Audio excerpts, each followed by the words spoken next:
किसी रेस्टोरेंट और पब में शराब पीकर, कुछ खाकर, कुछ नाचकर, और मुझे बताया गया कि 12 बजे लाइट बंद होती है। ये भारतीय तरीका नहीं। हमारा नववर्ष हम मंदिर में मनाते हैं। बहुसंख्य हिंदुओं का त्योहार है, तो 9 दिन मत बेचो। आखिर हिंदू तो संकोच नहीं करते इफ्तार पार्टी देने में, ईद की सेवई खाने में। तो सबके उत्सव सब लोग मनाएंगे तो अच्छा रहेगा जी। मुसलमानों का इसके बारे में जो विरोध है वो उचित नहीं है।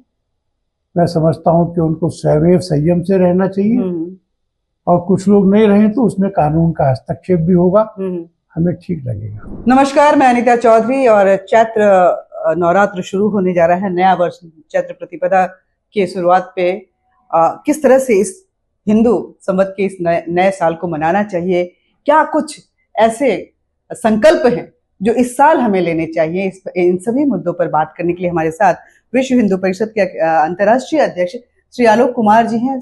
बहुत बहुत स्वागत है सर आपका। सबसे पहले तो नए वर्ष की बहुत बहुत शुभकामनाएं आपको भी शुभकामनाएं, दर्शकों को भी। जी, ये नया साल हिंदुओं का साल होता है, जिसे नवरात्र के साथ शुरू होता है, और जब बड़े धूमधाम के साथ रामनवमी पे खत्म होता है। क्या कुछ कहना चाहेंगे, किस तरह से नए साल को सभी एकजुट होकर मनाएं कि ये जो चैत्र प्रतिपदा है एक अंतर्राष्ट्रीय आयाम को छू सके?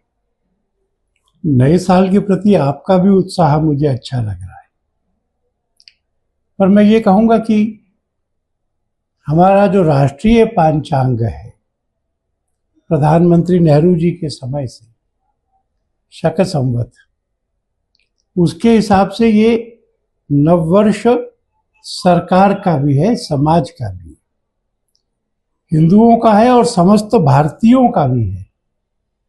तो मैं इसको भारतीय नववर्ष ऐसा मानना अच्छा मानूंगा। हमारे समाज में इसको मनाने की एक परंपरा चली आ रही है। ये दिसंबर की ठंड में नहीं आता है, ये मार्च वसंत में आता है। ये किसी रेस्टोरेंट और पब में शराब पीकर, कुछ खाकर, कुछ नाचकर, और मुझे बताया गया कि 12 बजे लाइट बंद होती है। ये भारतीय तरीका नहीं। हमारा नववर्ष हम मंदिर में मनाते, देवालय में मनाते, 9 दिन का उपवास करके मनाते। जो उपवास नहीं करते वो फलाहार करते हैं। जो फलाहार करने के अलावा उपवास नहीं करते वो भी शराब, मांस, मच्छी, अंडा नहीं खाते। भगवान की पूजा, राम जी के जन्म की प्रतीक्षा, इसके तुरंत बाद हनुमान जी का जन्मदिन, ये संस्कार देने वाला है। मैं ये चाहूंगा कि व्यक्तिगत रूप से हम अपने लिए संकल्प करते हैं।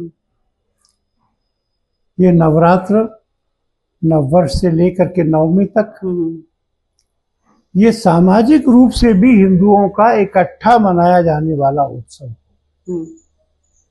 संगठन, समरसता, प्रेम, संस्कार, इन सब का उत्सव ये हो, इस दृष्टि से विश्व हिंदू परिषद भी देश में प्रयत्न कर रहा है, और समाज उन प्रयत्नों को अब स्वीकार भी कर रहा है। आपने बोला कि हम पवित्रता के साथ मंदिरों में मनाते हैं, मांस मच्छी जो है वो इस त्योहार में वैसे हिंदू वैसे भी वर्जित करते हैं, लेकिन इस त्योहार में पूरी तरह से वर्जित रहता है। लेकिन उत्तर प्रदेश सरकार के एक फैसले, खासकर वाराणसी को अगर हम देखें तो एक फैसले ने दूसरे समुदाय के लोगों को बहुत व्यथित किया हुआ है। विपक्ष भी इस पे राजनीति कर रहा है कि उन्होंने जो फैसला है कि खुले में मांस मच्छी बेचने को उन्होंने मनाही करी है। व्यथित होने की क्या बात है? जिस देश में अलग अलग धर्मों के लोग रहते हो और परस्पर प्रेम से रहना चाहते हो, तो क्या एक दूसरे की संवेदनाओं का ध्यान नहीं रखना चाहिए? बहुसंख्य हिंदुओं का त्योहार है, तो 9 दिन मत बेचो। आखिर हिंदू तो संकोच नहीं करते इफ्तार पार्टी देने में, ईद की सेवई खाने में। तो सबके उत्सव सब लोग मनाएंगे तो अच्छा रहेगा। जी। मुसलमानों का इसके बारे में जो विरोध है वो उचित नहीं है। मैं समझता हूं कि उनको सवैव संयम से रहना चाहिए, और कुछ लोग नहीं रहे तो उसमें कानून का हस्तक्षेप भी होगा, हमें ठीक लगेगा। एक विरोध और हो रहा है, सलमान खान की घड़ी बड़ी सुर्खियों में है, जिसमें राम जी की तस्वीर बनी हुई है, जिसको लेकर के मौलाना बोल रहे हैं कि ये शरीयत के खिलाफ है, फतवे वगैरह भी जारी करने की बात कर रहे हैं। थोड़ा उनको इससे बाहर आना चाहिए। क्या इस बात से कोई इनकार कर सकता है कि राम जी सारे भारत के पुरखा थे, वे महापुरुष थे, उन्होंने हमारे लिए मर्यादाओं का जीवन तय किया। इसलिए अगर कोई राम का चित्र लगाता है या राम के घर मंदिर का चित्र लगाता है तो आपत्ति क्यों होनी चाहिए। मैंने कुछ समय पहले सुना कि एक बड़े मुस्लिम सेलिब्रिटी ने मृत्यु के बाद में अपनी आंखें दान करने का संकल्प किया। मुझे आश्चर्य हुआ कि वो ट्रोल किए गए, उनके खिलाफ फतवे दिए गए, और ये पूछा गया कि जब कयामत आएगी, कब्र से निकलोगे, तुम्हें जन्नत नसीब हुई तो वहां देखोगे कैसे। थोड़ा आधुनिक समय का ध्यान रखते हुए वर्जनाओं को छोड़ के बाहर निकल के सबके साथ मिलके रहना सीखना चाहिए। इस नव वर्ष पे विश्व हिंदू परिषद की तरफ से कुछ आह्वान किए गए हैं, जनसंख्या को लेकर, शादी को लेकर और भी चीजों को लेकर के, उसके बारे में अगर विस्तृत जानकारी दे सकें तो। विश्व हिंदू परिषद ने हिंदू परिवारों पर ध्यान देने की कोशिश की। हिंदू परिवारों में हिंदू बच्चों को भी धर्म के संस्कार मिलने चाहिए। परिवार के जीवन में हिंदुत्व होना चाहिए। हमने यह भी कहा है कि एक परिवार में एक ही बच्चा होता है तो ये बच्चे से दुश्मनी के लायक है, अहंकारी होता है, घमंडी होता है, दूसरा बच्चा आ जाए तो सहन नहीं करता। इसलिए प्रत्येक घर में 2 या 3 बच्चे हों, शादी की उम्र में हो।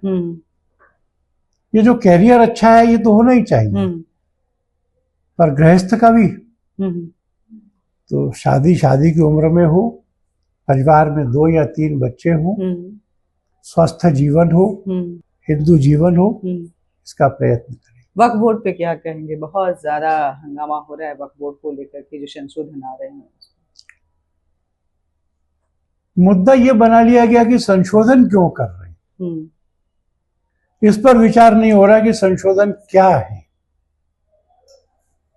अगर संशोधन क्या है इस पर विचार हो तो वक्फ बोर्ड और काउंसिल में 2 मुस्लिम महिलाएं रहें, इसका कोई विरोध करेगा क्या? जो परित्यक्त हैं, तलाकशुदा हैं,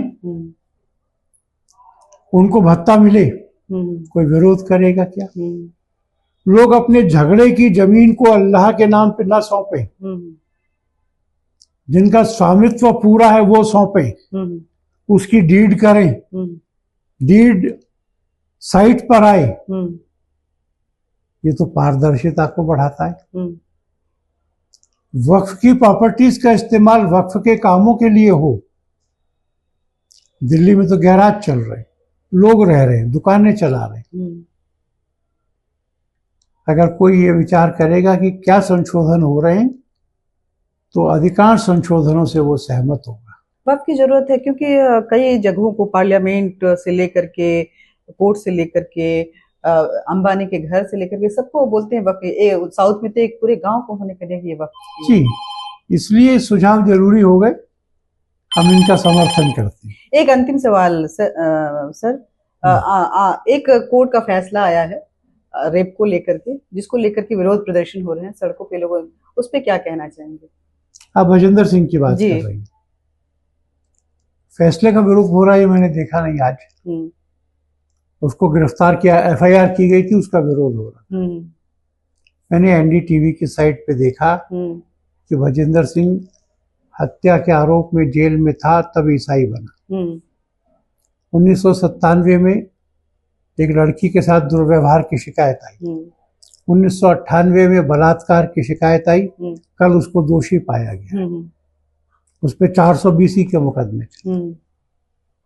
उस पर इनकम टैक्स के छापे हुए। अब इस बार जो वीडियो सामने आया है कि वो खुद लड़के लड़की को पीट रहा है, तो क्या जांच नहीं होनी चाहिए? एफआईआर नहीं होनी चाहिए? ऐसे व्यक्ति के समर्थन में ईसाई प्रदर्शन कर रहे, रास्ता रोक रहे, क्या ये धार्मिक बात है? ये धर्म है या राजनीति है या गुंडा राज है? पुलिस को निर्भय होकर के जांच करनी चाहिए। मैंने बजेंद्र सिंह का एक इंटरव्यू देखा है, वो कह रहा है कि मुझे फलाना पास्टर फंसाने का प्रयत्न कर रहा है। क्या ये आपस की लड़ाई है? मैं इसमें कुछ भी धार्मिकता नहीं ढूंढ पा रहा। इसके खिलाफ में जांच होनी चाहिए, दंड मिलना चाहिए। बहुत बहुत शुक्रिया आपका। तो देखिए, तमाम मुद्दों पे हमने बात की। ये नया वर्ष है और हिंदू के इस वर्ष में विश्व हिंदू परिषद ने यह आह्वान किया है कि जनसंख्या से लेकर विवाह तक में वो जो सनातन संस्कृति है वो एक बार फिर समाज में स्थापित हो, और इसको लेकर के विश्व हिंदू परिषद घर घर भी जाएगा। जय हिंद।